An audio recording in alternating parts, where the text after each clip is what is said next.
Price Lord. வாழ்வை வளமாக்கும் தேவ வார்த்தை. ஏசாயா தீர்க்கதரிசன புஸ்தகம் 55ஆம் அதிகாரம் 1ஆம் வசனம். ஓ தாகமாயிருக்கிறவர்களே, நீங்கள் எல்லாரும் தண்ணீர்கள் அண்டைக்கு வாருங்கள். பணமில்லாதவர்களே, நீங்கள் வந்து வாங்கி சாப்பிடுங்கள். நீங்கள் வந்து பணமுமின்றி விலையுமின்றி திராட்சை ரசமும் பாலும் கொள்ளுங்கள் என்று இந்த வேத வசனம் சொல்லுகிறது. இந்த 55ஆம் அதிகாரம் 1 to 13 வசனங்கள் இதிலே சொல்லப்பட்டிருக்கிறது. ஒவ்வொரு வார்த்தைகளும் மிகவும் பிரயோஜனமானவைகள். அது மாத்திரமல்ல, அநேக வாக்குத்தத்தங்கள். இன்னும் சொல்ல வேண்டும் என்று சொன்னால், தேவனண்டை திரும்புவதற்கு தேவன் விருப்பமுள்ளவராய் இருக்கிறார் என்பதை வெளிப்படுத்துகிற ஒரு நல்ல ஒரு வேத பகுதிகளாக இருக்கிறது.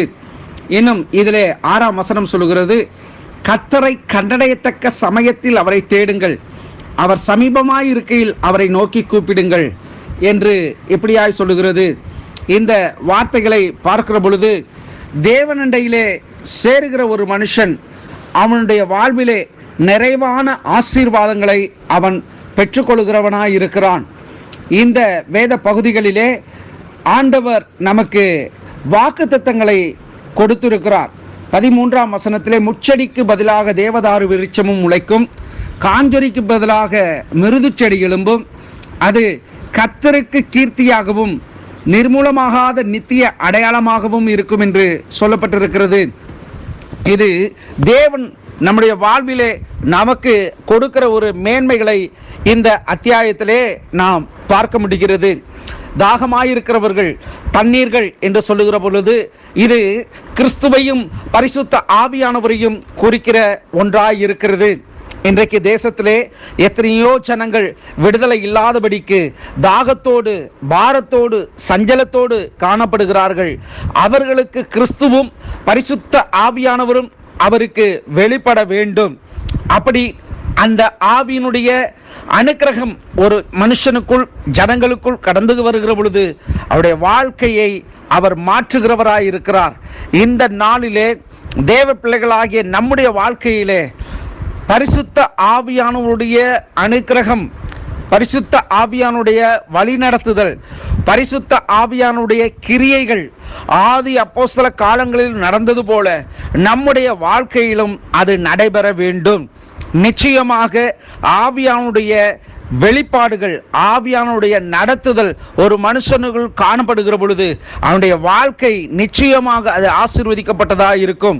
இந்த நாளிலும் இந்த அதிகாரத்திலே 55ஆம் அதிகாரத்திலே சொல்லப்பட்டிருக்கிற வார்த்தையை இன்னுமாக நாம் தனித்து தியானிக்கிற பொழுது, தேவனிடையில் இருக்கிற ஒரு மனுஷனுக்கு இருக்கிற உறவை வெளிப்படுத்தக்கூடியதாக இருக்கிறது.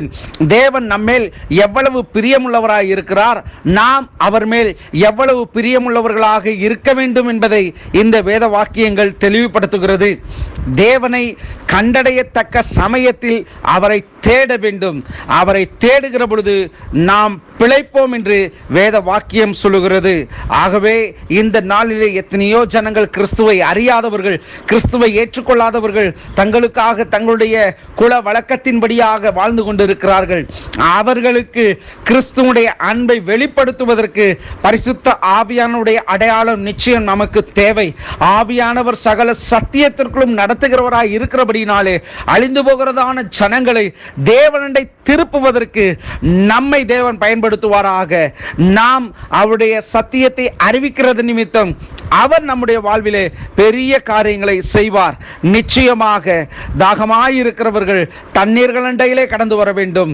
அவர்கள் பணமுமின்றி கிரயமுமின்றி அவர்கள் வாங்கி சாப்பிட வேண்டும் என்று தேவன் விரும்புகிறார். இந்த நாளிலே விதைப்போம், கர்த்தருக்காக செயல்படுவோம். கர்த்தர் நம்மை மாத்திரமல்ல, நம்மை சார்ந்திருக்கிறவர்களையும் தேவன் விடுவித்து காப்பாராக, ஆசீர்வதிப்பாராக. God bless you.